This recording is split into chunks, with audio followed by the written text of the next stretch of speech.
So we are live. Good evening, friends. I, Momita Pal, welcome you to the stories of food and drinks, shaping cultural identity and ideology, curated under TMYS Review, September 2022, in collaboration with the York Center for Asian Research, York University, Canada, and Redomania. We are also calling for submissions of essays, poems, and short stories under the project. To know more about the submission guidelines and the project architecture, please visit www.tellmeyourstory.biz. This session is supposed to be moderated by Snigdha Basu, but unfortunately she is down with fever. So I will be moderating this session and we wish Snigdha a speedy recovery. This evening, I consider myself very privileged to be in the company of our esteemed panelists, Dr. Adina Riposan-Taylor, Dr. Suhas Kshirsagar, and Mona Verma, who will shortly share their views and insights with us. The topic for today's discussion is the elixir of life across history and cultures under the theme Drinks in Culture and Culture of Drinks. All of the panelists are experts in their area with many years of professional experience. So, before we begin today's session, I would like to introduce our speakers.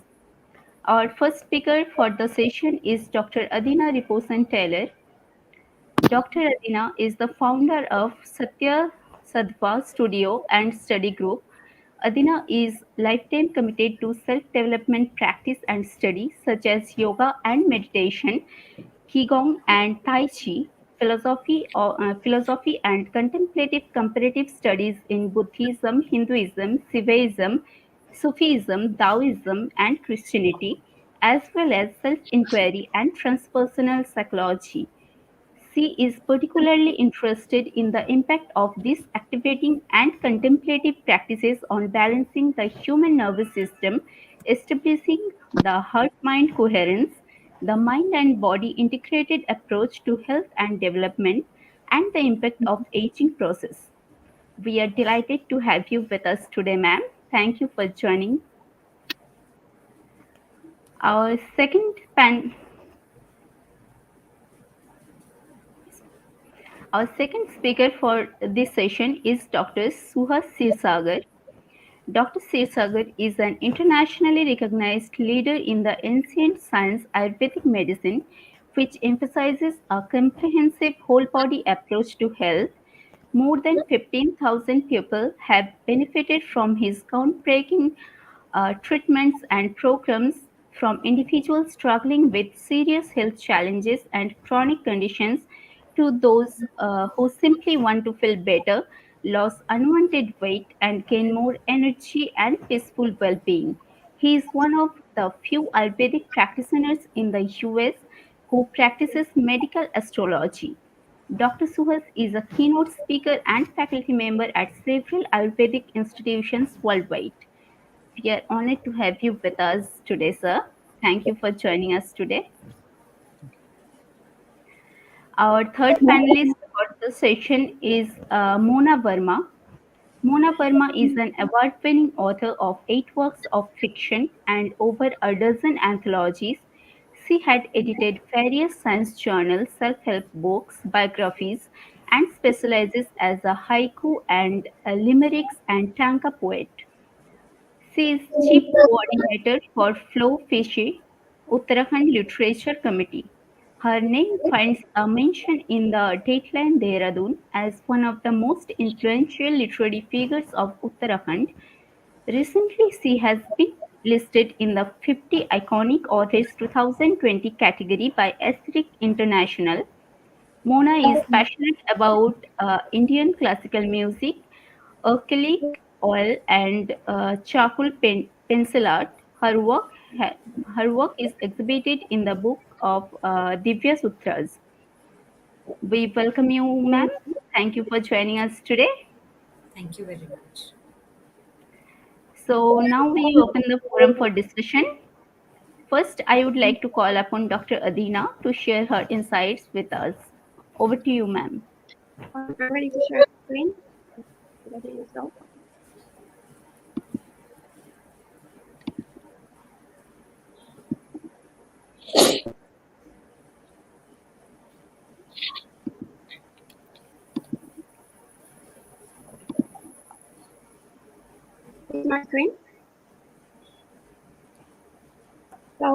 My turn. Can you hear me now? I'll stop my camera and then I can hear me back.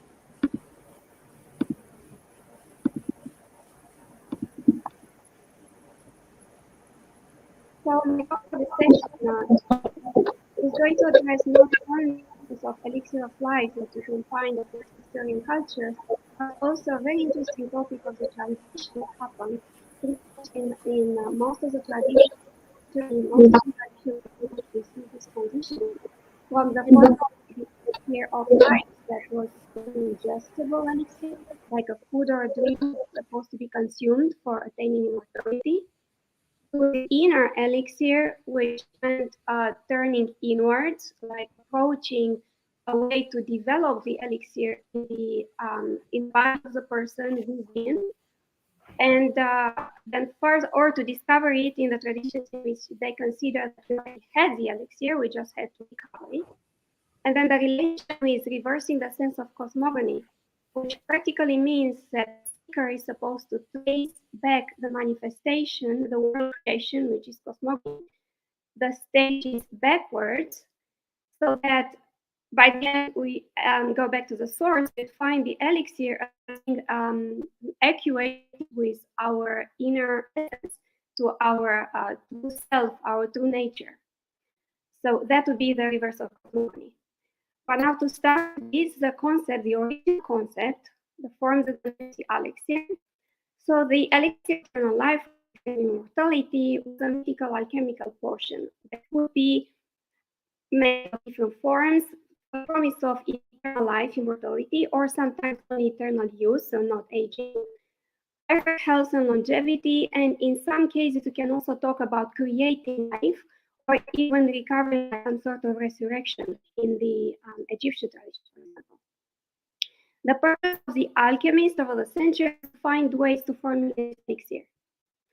The forms could be either a drink to be consumed, or in relation to traditional medicine of different forms, herbs, natural medicines, or remedies, the philosopher's stone, and sometimes we also talk about entheogenic agents, which are psychoactive chemical substances.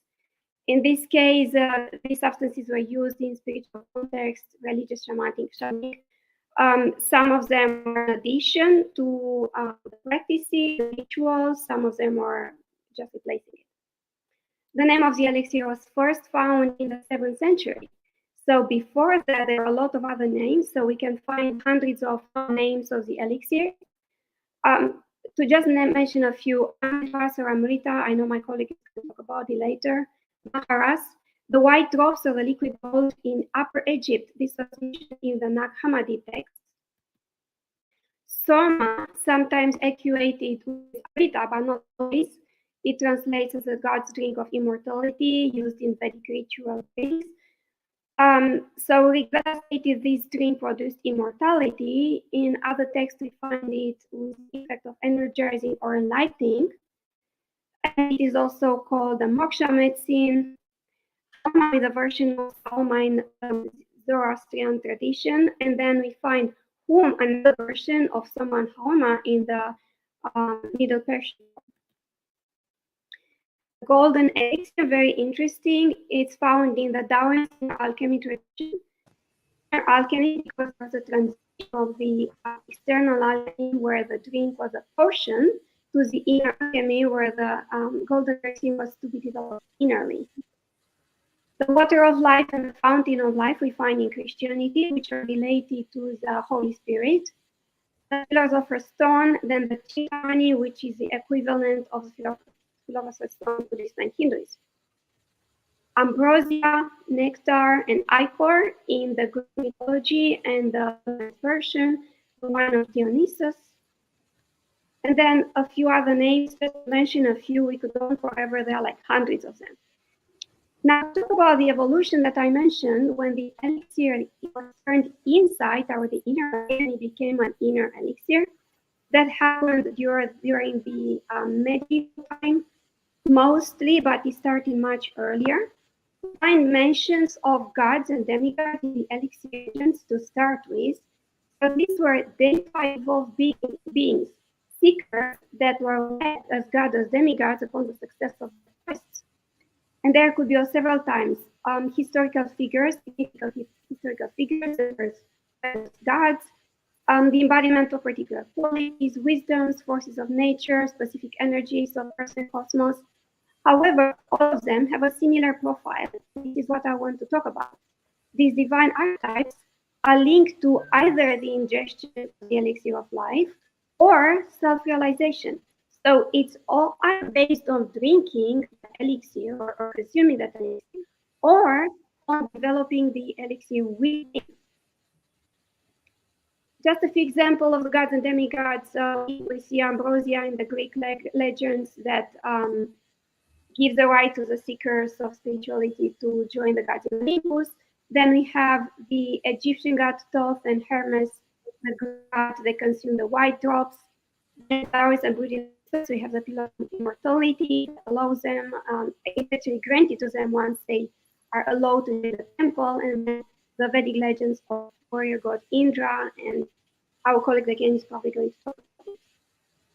Now, what the quest means, we talked about the quest. It's undergoing the steps and stages for themselves to prove that one is ready for it. Qualities, determination, endurance, patience. Generally, the qualities of the initiate.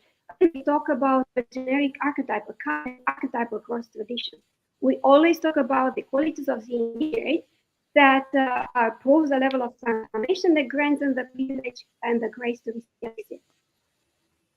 Now, when it does a shift of turning the elixir inwards, the quest is turned inwards. There is a shift in the quest. The seekers are not going to consume elixir.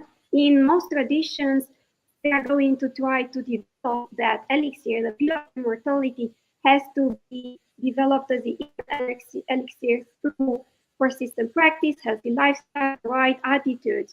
We talk over and over again about righteousness and the right attitude. And the elixir is supposed to start being created and developed gradually within. So the inner quest to find the elixir is the target and the intent, and also the prize and the gift of the inner cultivation. We talk about the alchemy inner practice now, the interiorization of alchemy. We don't mix potions anymore.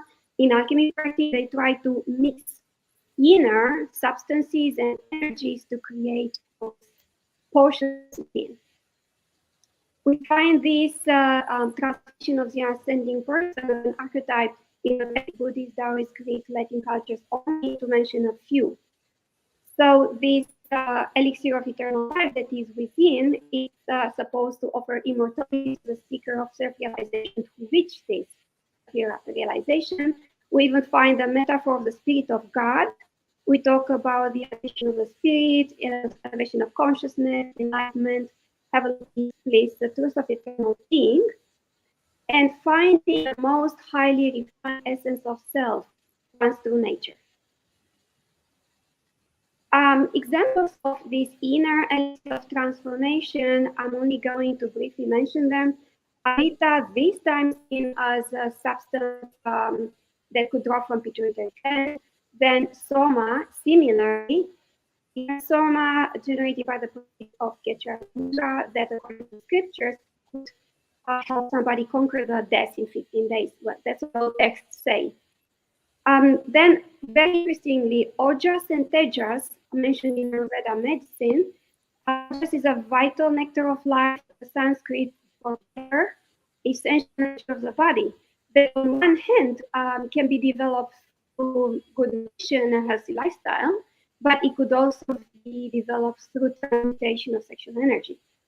And then by accumulating large amount of ojas, we can reach these higher states of consciousness, and even further by this refining these ojas, we can find tejas. We can develop tejas within, which is splendor and brilliance. Briefly, Siddha medicine, the oldest medical system of mankind, has references to Siddhas, their masters who attained or were able to attain immortality by practicing these methods for many years. together with a righteous practice and healthy lifestyle.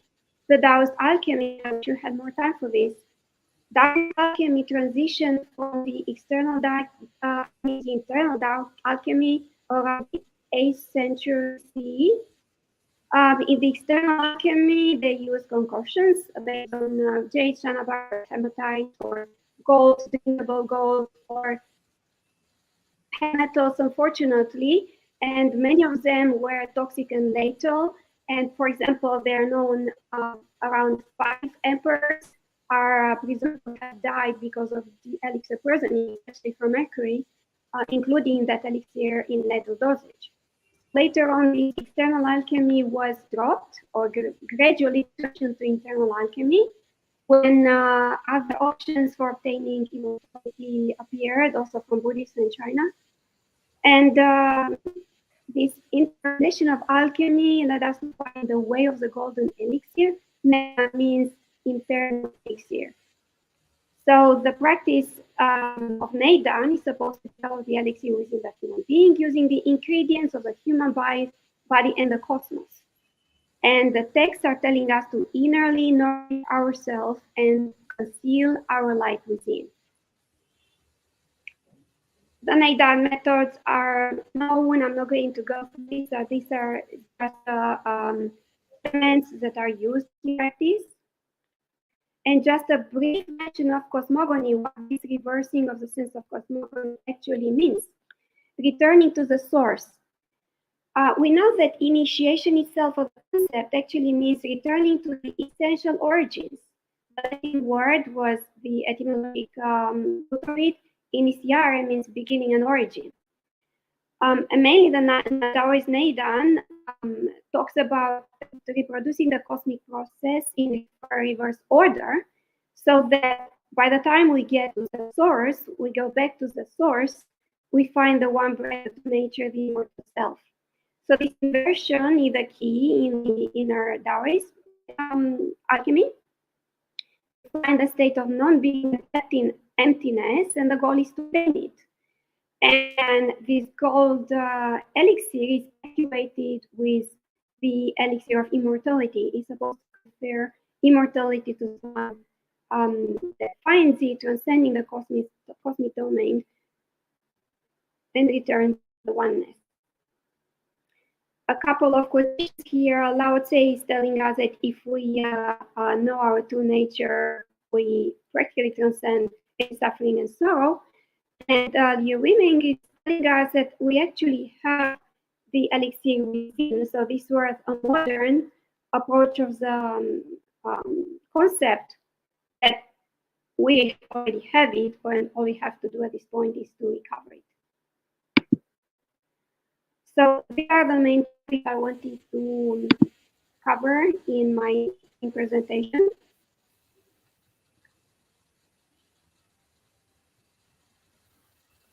Any questions now?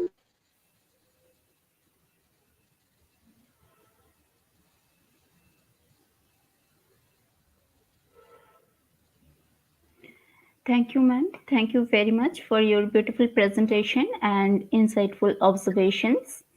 So now I would like to move on to Mona Verma to share her views. Over to you, ma'am.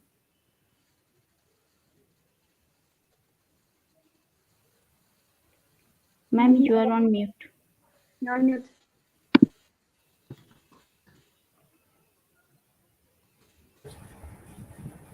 Okay, sorry. Sorry about that. Thank you very much, the York Center for Asian Research, TMYS, and Redomania for we just heard Dr. Adina's very insightful presentation, and of course, when it comes to the worldview about the elixir, it remains the same. How I deal with it differently is that I will be talking about basically starting from the worldview and coming down to Indian mythology regarding this. So, word elixir. What is the word elixir? It was not used until the 7th century AD, and it derives its Arabic name from the miraculous substance known as al-iksir. elixir, and that is where the word elixir came. So there are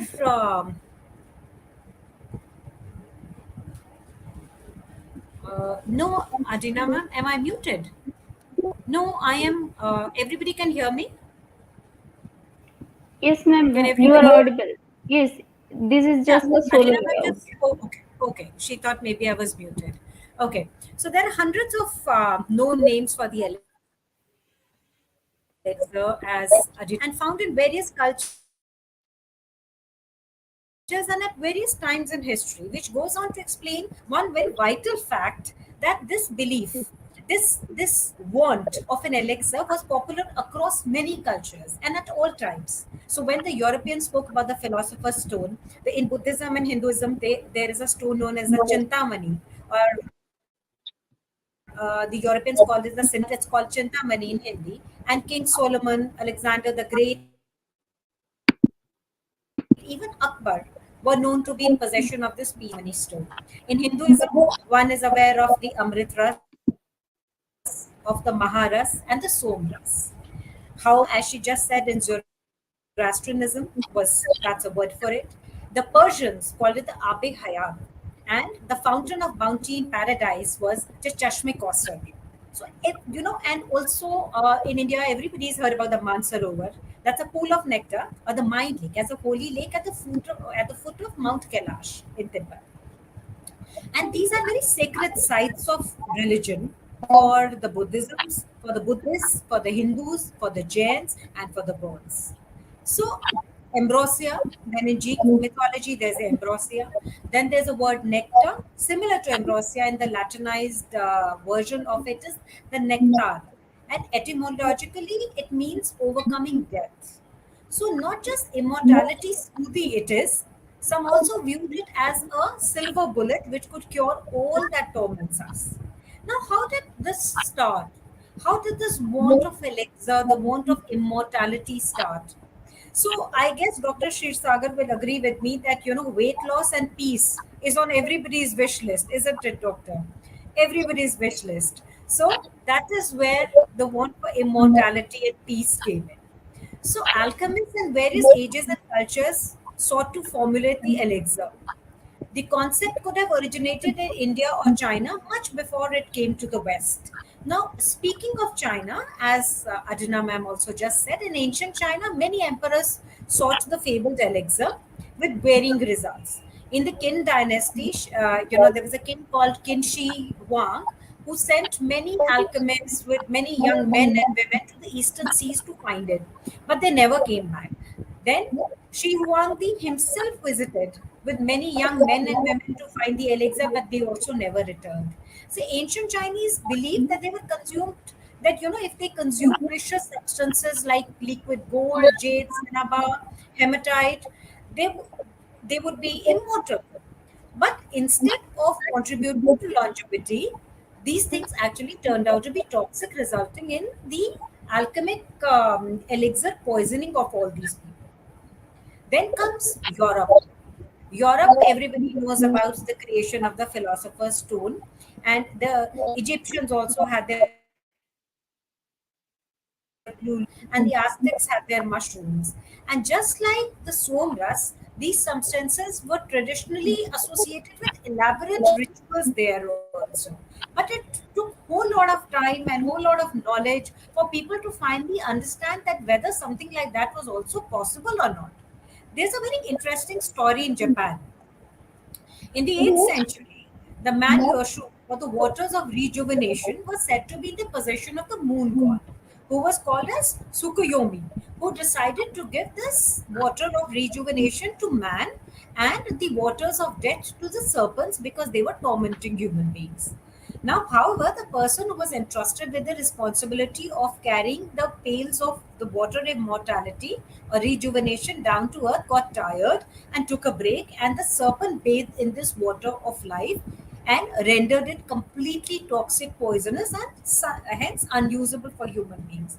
This is the Japanese believe that this is why the serpents can rejuvenate themselves year after year by shedding their skin, whereas men are mortal beings. The ancient Greeks also believed in the ambrosia.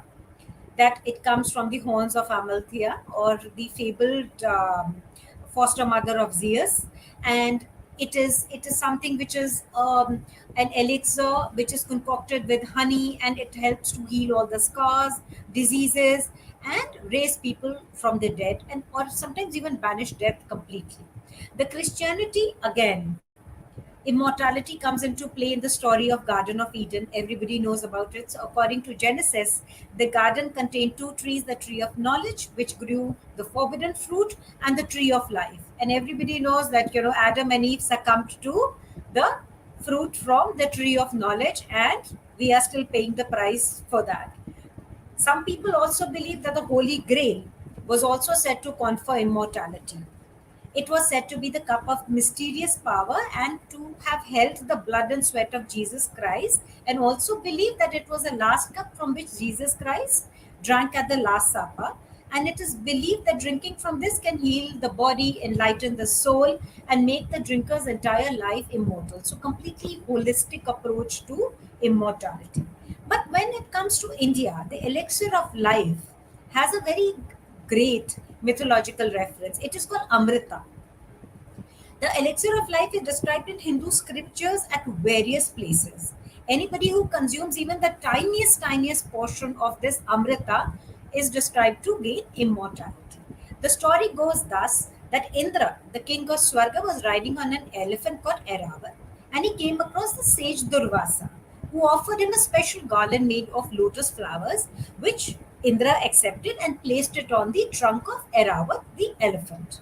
However, flowers have a very strong smell, and it attracted some bees. So when the bees started annoying the elephant, he flung the garland on the ground. This enraged the Durvasa sage, as the garland was a dwelling of Sri, or the fortune, and was to be treated with utmost reverence. Now Durvasa cursed Indra that all devas will be bereft of all strength and energy and fortune, because they have insulted the garland that he had presented to them. So, as time went on in the battles that followed, the Devas started losing all their energy and valor, and the Asuras, who were led by Bali, started gaining control over the universe. So the Devas sought Lord Vishnu's help to advise them not to antagonize the Asuras, because they were very strong now. Instead, very diplomatically seek their strength and their support into jointly churning the ocean for the nectar of immortality, and share it amongst themselves. Once they have the nectar of immortality, they will be very strong and unbeatable. But however, Vishnu told them that he's going to arrange for it in such a way that only the devas are going to obtain the nectar, not the asuras. Otherwise, the entire purpose will be defeated. So the churning of the ocean of milk was an extensive process, and Mount Mandara was used as the churning rod, and the snake which is around Shiva's neck, the Vasuki, the Nagaraj, was to be the churning rope. So when the Mount Mandara was placed as a churning rope, a churning rod inside the ocean, it started sinking. It was a mountain after all. That is where Lord Vishnu, in the form of a kurma, that is a turtle, came to their rescue and supported the mountain on his shell. So that is also where the legend of the Kurma avatar of Vishnu comes into play in the Indian mythology.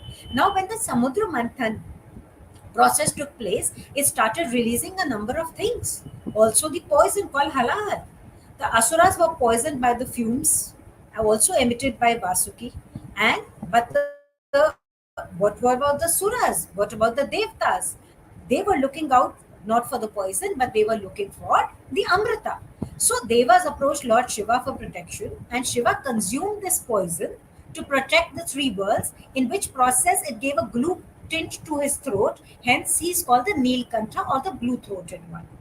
Now, when the Sagar Manthan took place, these suras and precious stones started coming out. Many goddesses and apsaras started coming out. The suras or the devtas became very happy.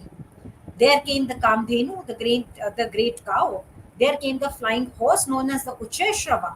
There was the Eravat, another four-tusked elephant. There was a Kaustubh gem. There was a Kalp Vriksha. There was the Parijat, the eternal tree. There were the beautiful women called Rambha and Urvashi. There was a goddess Lakshmi herself.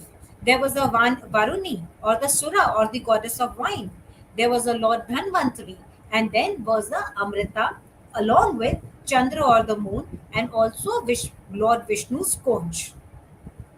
Now, different items were listed in various Puranas, but there were also certain things that came out which were not beneficial for the Devtas. There was a Lakshmi, or the goddess of misfortune, one pair of earrings which Indra gave to his mother Aditi.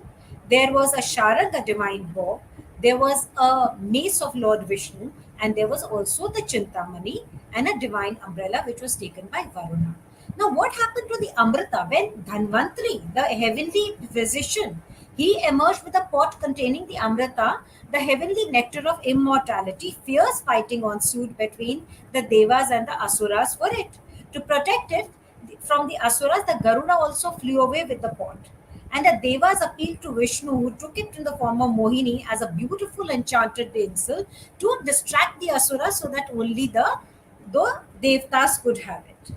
And when, in the process, when they were running away with the pot of Amrit, at that point, the drops of this Amrit fell at various places in India. It was Allahabad or Prayagraj in Uttar Pradesh, my city Haridwar in Uttarakhand, Ujjain in Madhya Pradesh, and Nasik in Maharashtra. That is why the Kumbh Mela is held every year in these 12 places. People believe that when they bathe in the holy Ganges during this Kumbh Mela or the rivers, they attain moksha. So we can also say that in the Indian mythology, the Amrit is the moksha itself, not just to live forever, but also liberation from the continuum of life and death. There's a symbolism that comes with the Samudra Manthan. There is a symbolism. If we take the ocean of milk to be the mind, the kshirsagar to be the mind, the god and demons to be positive and negative thoughts, the Vasuki to be the desires, and the Mandara, the mountain, which was used as a churning rod, as a concentration of or firmness, the Kurma to be withdrawal of the senses, and Halahal, the poison, to be suffering and pain, and the nectar to be the self realization. We understand that once senses are controlled, we tide over toxicity, and that is the Amrita. Even in my book, Lost and Found in Banaras, I do not talk about immortality or people going to Banaras, to Kashi, to coming to Haridwar and bathing in the Ganges to attain immortality. In fact, I talk about immortality or attaining the Amrita or attaining the internal enlightenment in this world, not going to the nether world, but in this world. So, what is well within our control is the answer to the vexed questions of life, to seek peace through good health, and that is what is well within our ambit, and to exude positivity. So, Soma to me is Satya, it is to me Shri, it is to me the Jyoti of the mind and the body alike, and it can be achieved in this world by not being immortal, by leading a good life, by practicing the Karma Yoga, the Gyan Yoga, the Dhyan Yoga, and the Bhakti Yoga. That's from me. Thank you.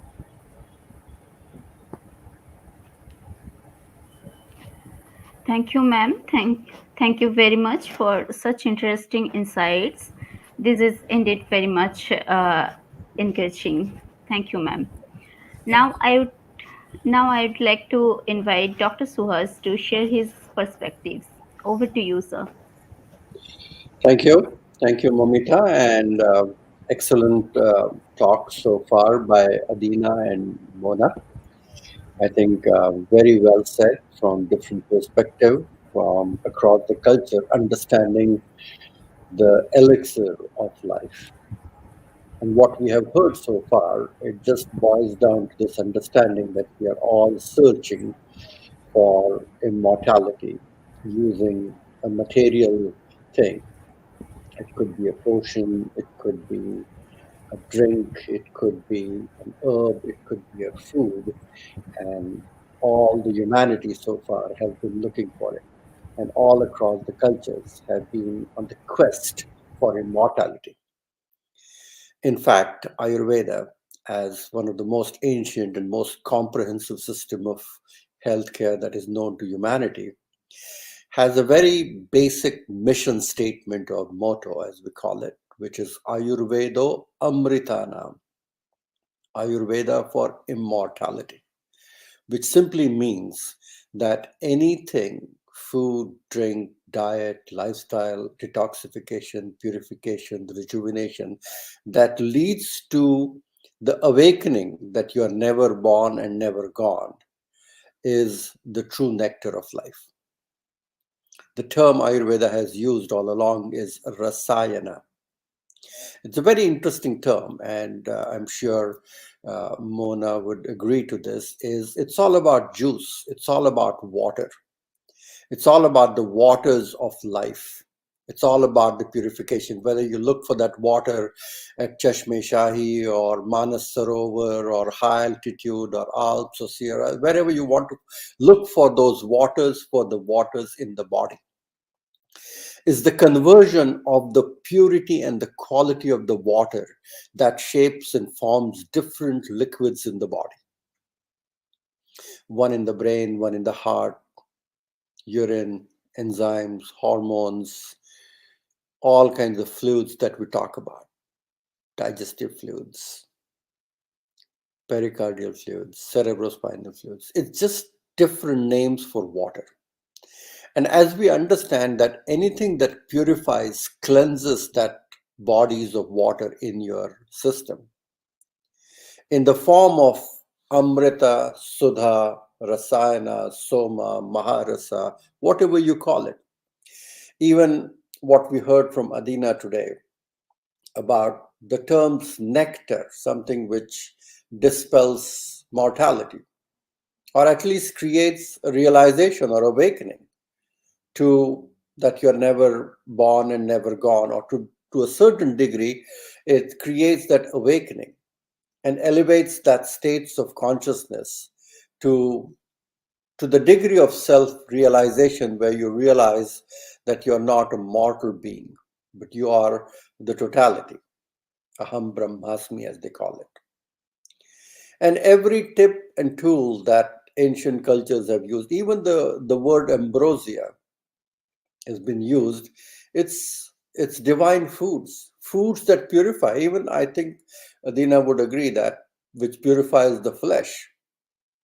It cleanses the system. If the food is so intelligent that has an ability to cleanse the impurities of all the tissues in your body, then that has a chance to purify the whole system to the degree where you are minimizing aging, death, dying, decaying to a certain degree. We have heard the term alchemy so far. And alchemy is also an interesting word which comes from the root etymological word of chime. Chime is the ahar rasa, as Ayurveda calls it. Okay, it's the first nutrient fluid that is created after you digest the food. And it's a very interesting concept from tejas to ojas that Ayurveda has talked about for ages together. When you eat food, whatever you are eating, salads, meat, grains, nuts, seeds, whatever you are eating, that food is digested by your central digestive fire, which is called as Jataragni. Agni, the English word ignite, comes from this root Sanskrit word Agni, ignition. It ignites, digests, metabolizes, converts food into body tissues. And that Agni, which is required from the first degree, where that material food, which is converted into a chime, into an ahar rasa. And that ahar rasa, which is a nutrient fluid that passes on to each tissue one by one, starting from rasa, which is the plasma, the serum, the juice of life, as you call it, goes on to creating rakta, which is blood, mamsa, which is muscle, meda, which is fat tissue, adipose tissue, asthi, which is bone tissue, majja, which is bone marrow, and shukra, which is the vital nutrient which boils down to the finest essence and the intelligence of the food to the degree where that sexual fluid in the form of shukra in men and women as a single seed has the capacity to create the whole tree of life one more time. And digesting the food from Jatharagni to Rasa to all the way to Shukra gives rise to something which is even more purified essence, which is the most cooling essence that maintains the immunity, the vitality, the youthfulness, the vigor, and more importantly, your ability to prevent yourself from disease, and kind of bridges the gap between your mind, body, as well as the spiritual self. It's a state which allows you to connect to the finest and the most refined state of being, to your consciousness, which is called as ojas. And ojas is often defined as the nectar of life, as the fluid which has a material quality to it, to a certain degree, because it is the subtle nutrient fluid that is created from the whole process of digestion. Look at this as a conveyor belt, as if something is being purified and purified and purified to a degree where it comes out. Imagine that you have gallons of milk, you bring it to a boil, you add a little yogurt to it, and then it converts the milk into a creamy yogurt, and then you churn the yogurt and the butter floats on top. You take that butter, put it into a pot on a low heat, you take the impurities out of the butter, and then you create something which is golden ghee. And that's the essence that we're talking about. So when it comes to ojas, it's almost something that is so purified, clear, refined, which can stay good for years together. 5 years, 10 years, 50 years, 100 years. Purana Ghritam, as they call them. So what we are doing is, it almost feels that the food is converted with the state of your digestive fire into a refined product of ojas, vitality. And that is given a physical structure. And there are two types of ojas, what we call it, para and upper. Para is something which is tangible, which you can see something, and upper is something which is even more subtler than that. So you start the process with the digestion with the hottest thing in the world, which is Agni, Jatharagni. And you finish that process with the coolest thing in the universe, which is ojas. And from ojas, the coolest essence of the physiology creates what we call it as Soma. Soma is the even more refined and more purified version of ojas, which doesn't have any impurity left.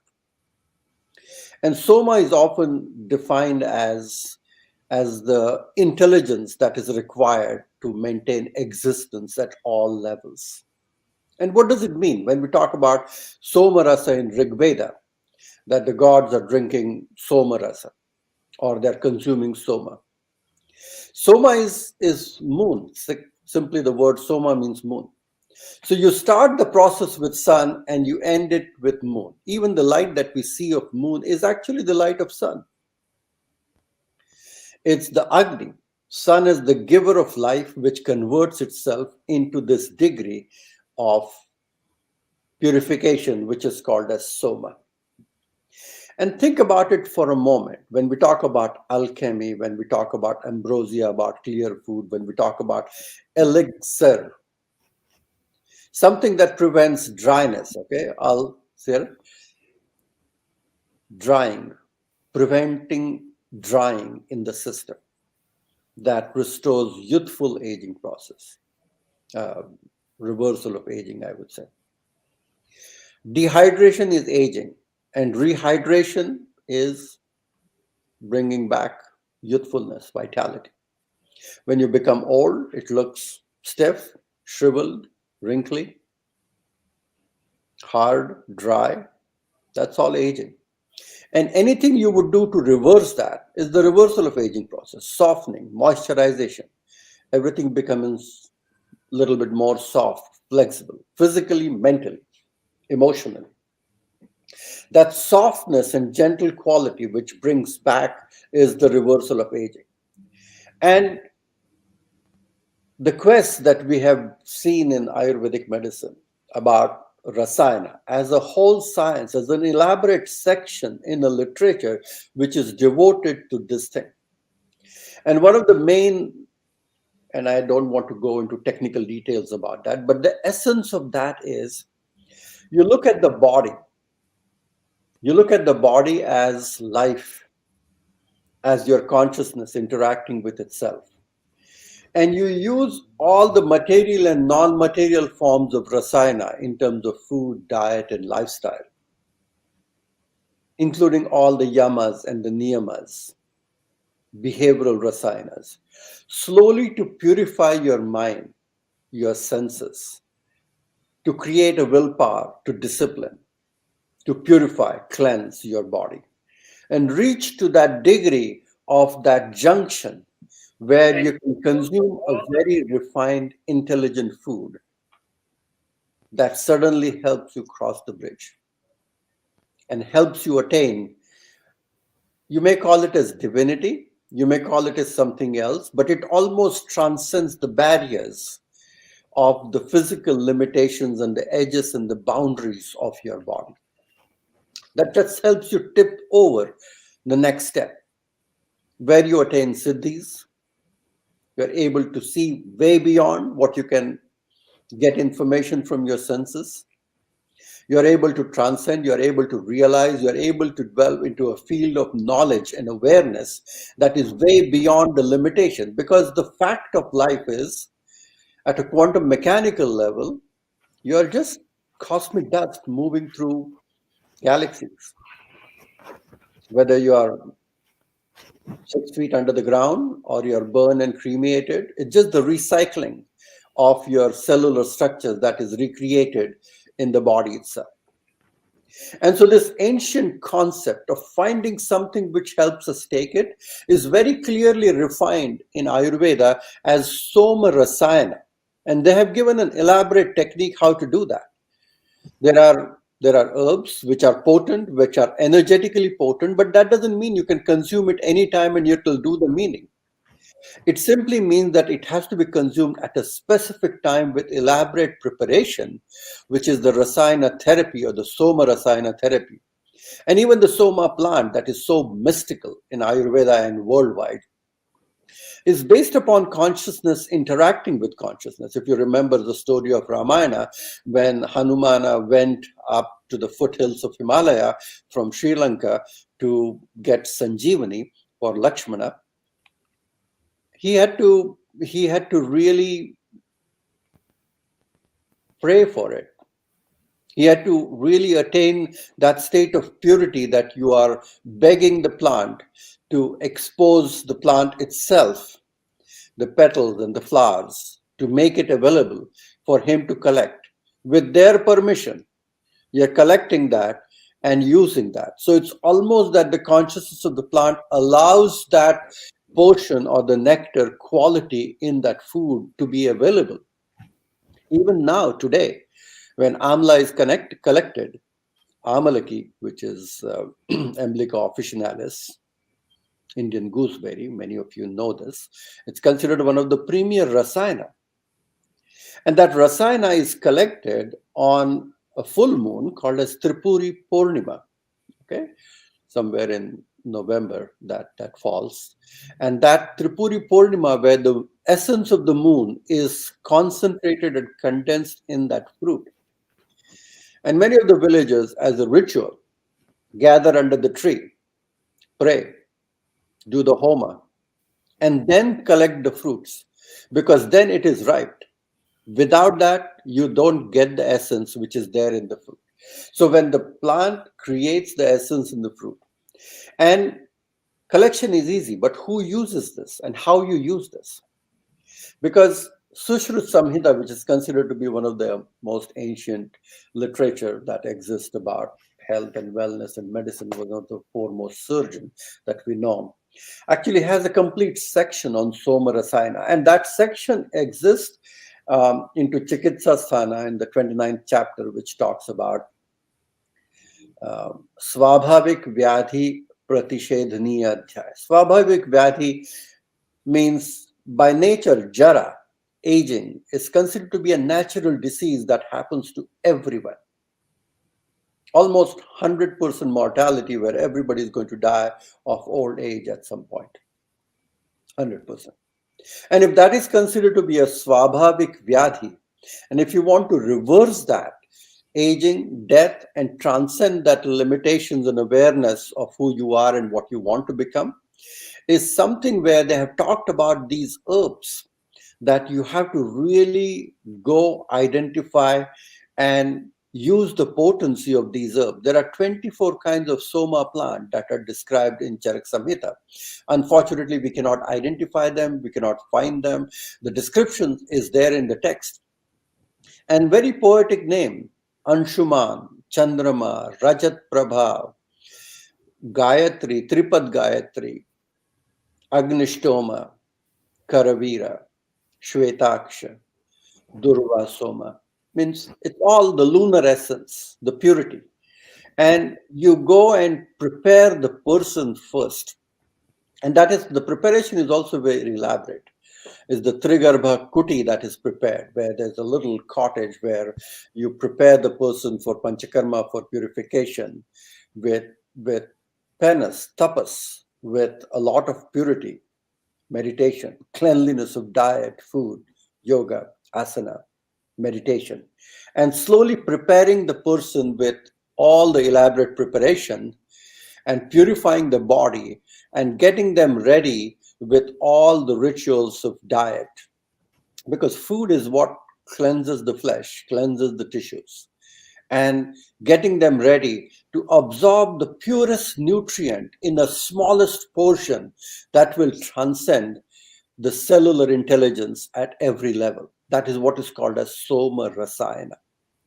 And the description may sound very poetic after in all the rituals and rites, in the purification, cleansing, you do the blessing, you do the recitations, all the auspicious hymns, mantras, and everything. And on auspicious date and muhurta and the star and the constellation where you can align the person's astrological constellations and the star with what is happening in the cosmic realm.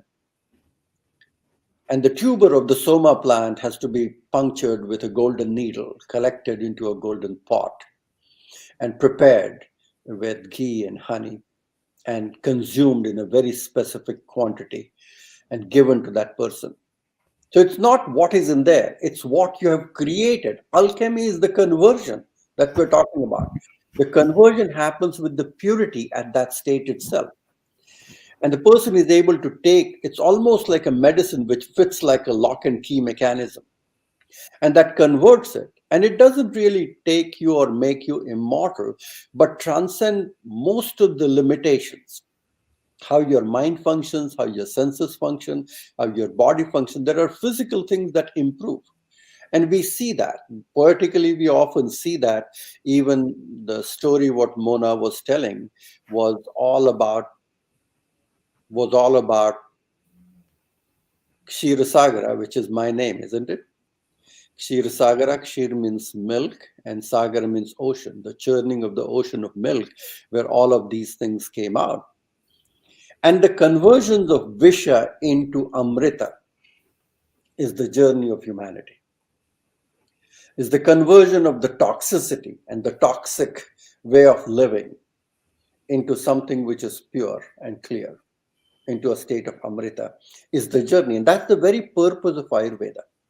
So at a material level, the physical edges and the boundaries can actually attain to an energetic level in the body, to an elevated states of consciousness, bringing you from sleeping, dreaming, awaking consciousness to a transcendental state of consciousness, leading to cosmic and God consciousness, where you don't see a difference between you and anybody else. And the word Divya, Deva, divinity, all of these words actually symbolizes that at this level, you can purify your mind and body and take yourself to that level where you are able to absorb the essence of this. And all of these things that are mentioned, whether you talk about Chintamani or Parasmani or Philosopher's Stone, these are all expressions that you can use that, but that conversion that happens internally. And I think that's the very essence that I wanted to share with all of you. Maybe I should stop here and wait for the moderator to take some questions if we have any. Thank you. Namaste. So, thank you, sir. Thank you so much for this wonderful and informative insights. So now we would move on to the question answer session. I would first like to come to Dr. Adina. Ma'am, my first question to you is that elixir, almost across any religion, is a symbol of immortality. During your study, have you come across similarities in its usage or even cultures that were too uncanny or were difficult to explain?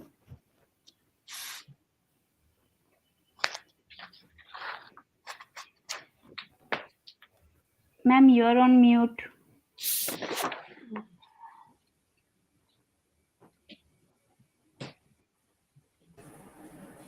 Sorry about that. So first of all, I wanted to thank my colleagues for these very interesting talks. Very, very insightful.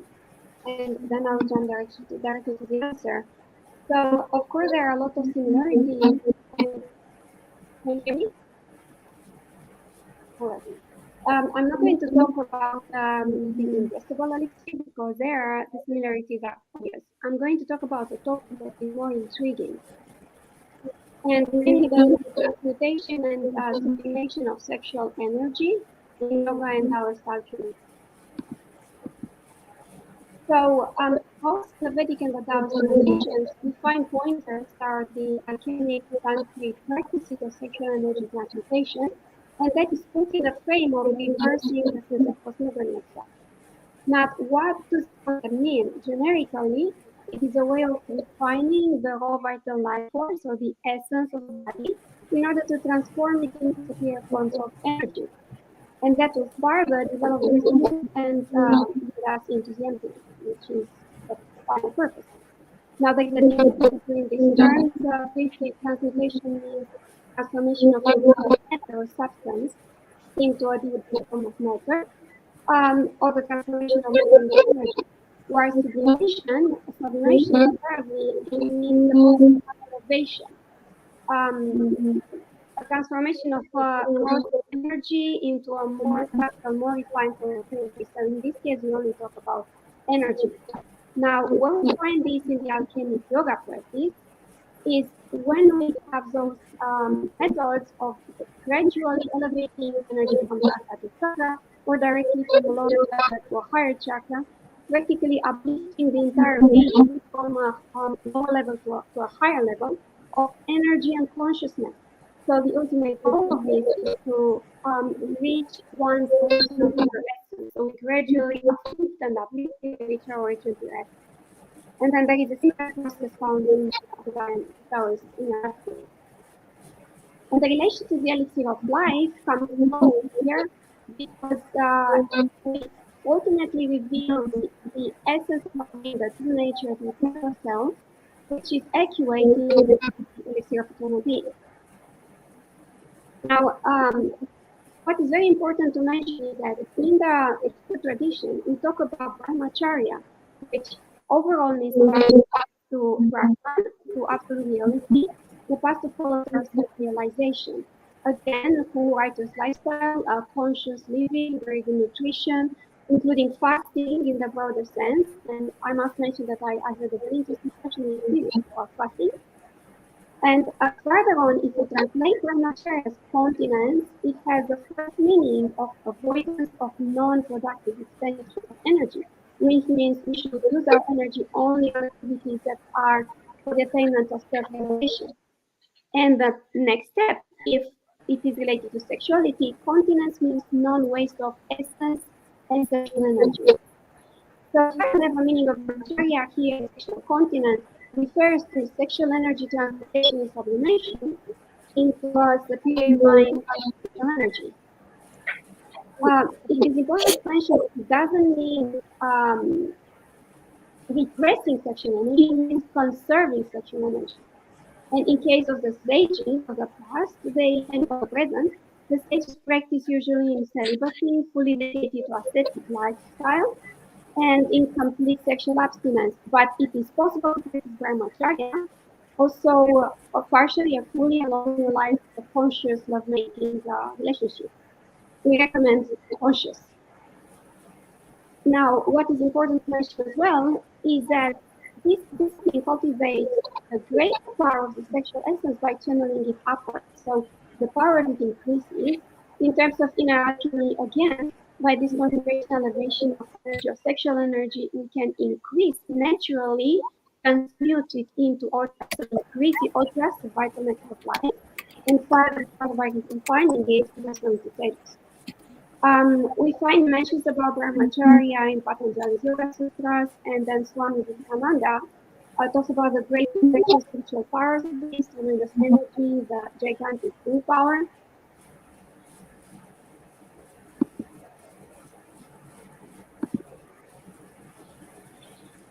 When we talk further about the practices we use in brahmacharya, I would only talk about one. There are many practices, many types of practices, but we think like our previous colleague mentioned, bring to the attention is the cleansing technique, the kriya, because this cleansing is very, very important.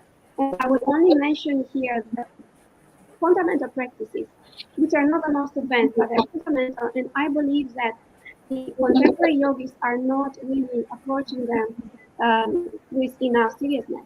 I'm talking about Uddiyana Bandha and Kriya, which are basic practices, but are of absolute importance. Like Uddiyana Bandha, the contraction that makes the energy of the lower chakra fly upward. The great bird, Prana, thus ascends to Sushumna the central channel. And I'll mention a few mentions from the old text, which refer to Uddiyana Bandha if practiced with perfection and for a long time, so not superficially.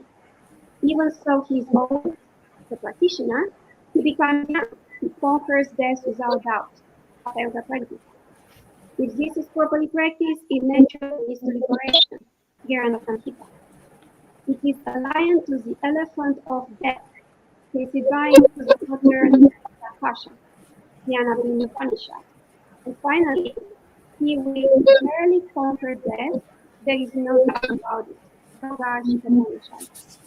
So these are just a few mentions of the mightiness of this practice, which is a basic practice of belief that any dedicated practitioner should include in life.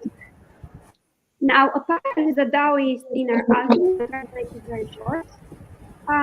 Classification and sublimation is found here when we talk about the production of sexual hormones, increasing the production of sexual hormones, and improving the efficiency of their conversion into speed, conserving, and regulating the usage of this original essence, the seed gene, and converting it to chi, and further in the next step, generating the abundant supply of chi for brain nourishment and the elevation of the spirit, shen, and then going even beyond Shen. As a practice, I want to mention the mirror worship practice, which is one of my favorites again, which is fundamental for attempting to achieve this. And a very brief correlation with the cosmogonic process to reverse the cosmogonic process here.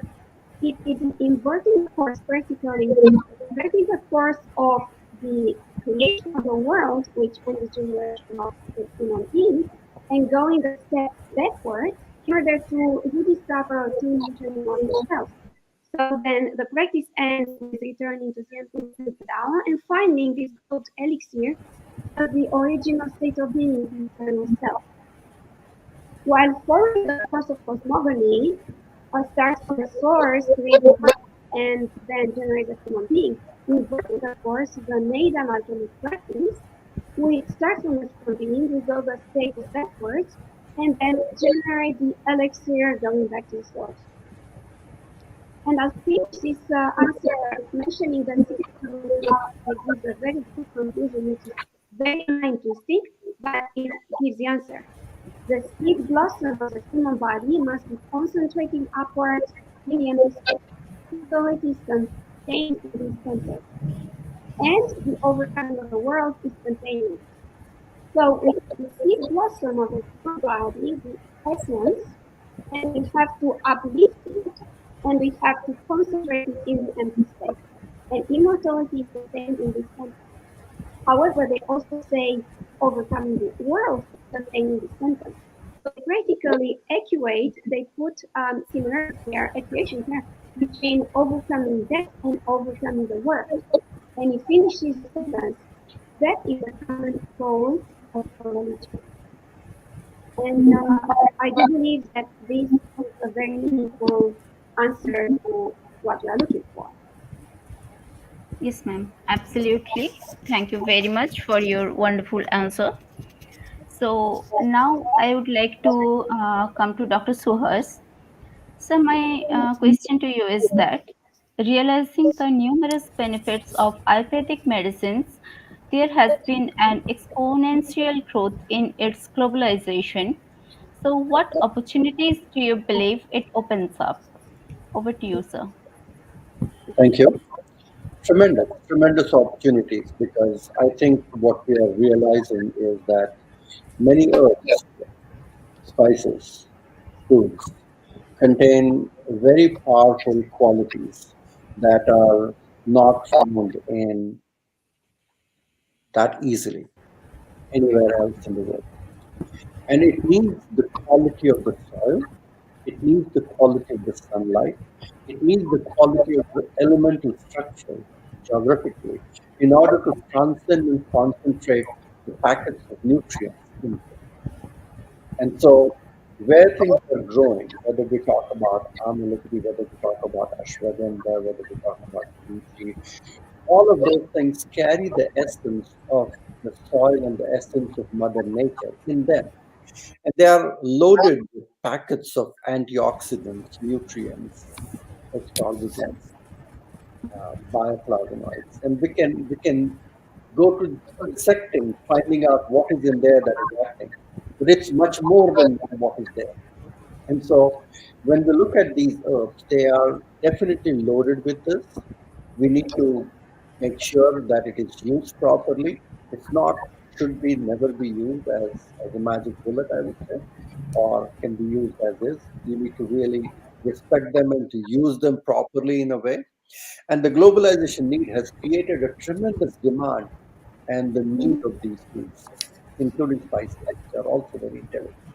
But to use them wisely, to cultivate them wisely, to make it available so that the quality of the soil and the mother nature is ready for them.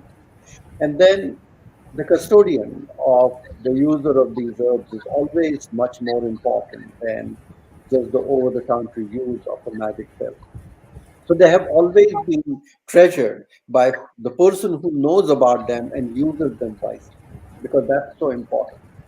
Which person needs what kind of herb and what kind of medicine in what kind of condition is very much important. So, as an Ayurvedic doctor, I request all my fellow colleagues and anyone who actually understand these herbs properly in their medicinal benefits to use them very wisely. When it is not used wisely, then it will not have the benefit and it will bring a bad rep to the herb or the food itself. So the proper use of the medicine is so important, because at the end of the day, it boils down to what Adina was saying is all about the fluids. It's about the essence of the fluid. We call it as the rasa, guna, virya, and vipaka. It's the virya, the potency of the herb is what is used. And that has to really blend in with all the liquids, the juices, the fluids in the body, including hormones, because the age-old concept is the conversion or using of the potency and the virya of this herb for the benefit, for uplifting the physical health, emotional health, as well as spiritual experience in the body. Means when we talk about virya, hormones, the sexual energy, purusha, prakriti, shiva, shakti, sun, moon, yin, yang, masculine, feminine, sympathetic, parasympathetic, this all boils down to this understanding about the bipolarity of the body itself, and a perfect balance where it's not too heating, not too cooling. It should not create inflammation, and it should not create stiffness and shriveling. So a perfect balance can be maintained by the right use of these herbs. That's why these herbs are converted into foods as they're used. So the potions, the rasayanas, the avlehas, Chavanprash, Brahma Rasayana, Amalki Rasayana, Mahakalyana Ghritam. There are numerous these magic combinations that have been described in Ayurveda. But again, the use of those wisely in the state of Agni, where your digestive fire is able to utilize them and convert the concentrated packets of intelligence and nutrition into the use of the body to create that experience. I think that is the important point I would like to highlight. I'm about to go into another presentation, so if I may be excused, I would like to conclude my session here today and wish all of you all the best, and we'll continue this wonderful dialogue, and all the best to your team. Okay, thank you. Namaste. Thank you, Sahil. Thank you very much for your insightful views. Okay, so now I would like to call upon Miss Mona Verma.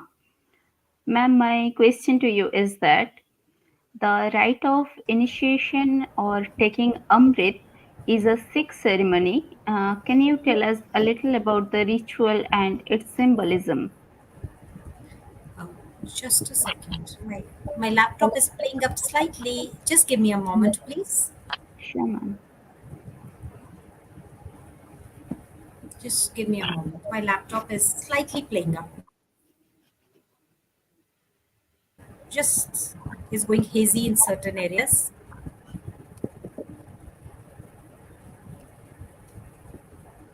One second. Yes, sorry. Yeah. So, well, in Sikhism, the baptism is also called Amrit Chakra, right? And the word Amrit comes from the word, it's a confluence of two words, and Mrit. Means means non, and Mrit means the dead. That means the one who doesn't die. But that doesn't really mean immortality in Sikhism. Its usage has changed, but the connotation remains the same, right? For example, when it comes to Sikhism, there is it's called Amrit Sanchar, or it's called Amrit Parchar or Khand Ki Paul, right? It is a system of baptism in Sikhism.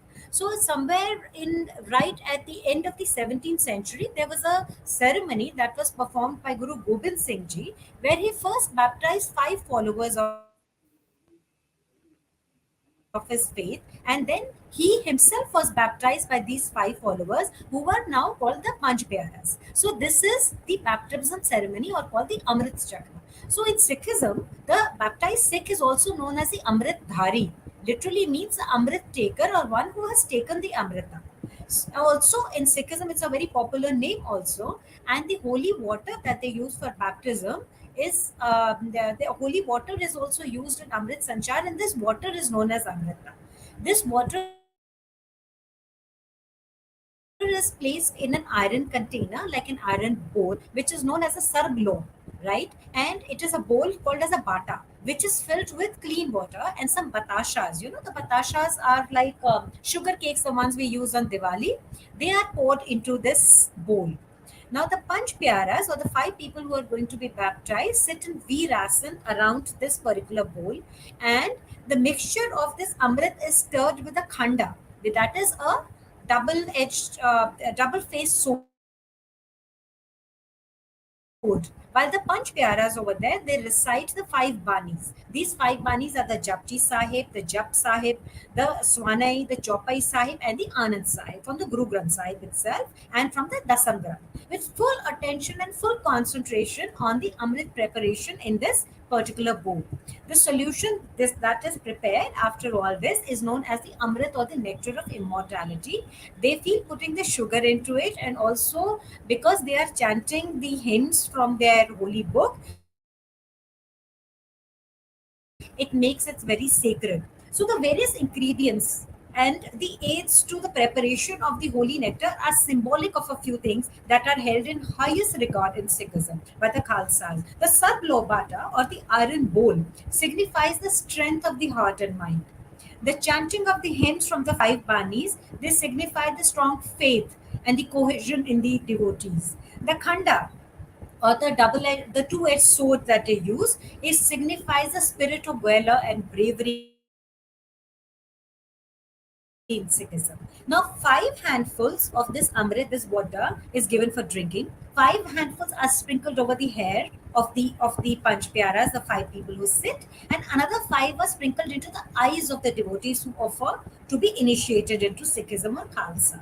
So, in this religion, it is believed that it should not be taken into mind that this Amrit Chakna is the end purpose of Sikhism. It is the start of a journey on a right path to attain a pure and a pious life, which is essential to attain God. According to Guru Granth Sahib, it is not just something external. So, Amrit Chakna is essential for a Sikh. Every Sikh is under an obligation and is required to submit himself to the Khalsa. So, there is a pledge to remain under control, under governance of the ultimate reality. And that is what an Amritdhari does, because he honors being a member of the Panth or a discipline for God. So, metaphorically, also, God's name is also referred to as a nectar in Sikhism. God's name is also the Amrit. For example, Amrit Samat, Amrit Hari Bani. The Shabda is Amrit and Lord's Bani is Amrit. Satguru Sivai Hridai Samani. Serving the true Guru, it permeates the heart. Nanak Amrit Namu Sada, Sukhdata Pi Amritu. Sabha's book Lahi Jamania. O Nanak, the ambrosial Naam is forever the giver of peace, and drinking of your Amrit, all hunger, all wants in life are satisfied. So when they consume this Amrita, the so-called Amrita, as they say, O Nanak, there is only one Amrit, and there is no other Amrit apart from you, your name, and your prayer. And O Nanak, the Amrit is obtained within my mind by the Guru and grace. So for Sikhism, Amrit is not just the liquid that they consume. Amrit for them is a way of life. Thank you.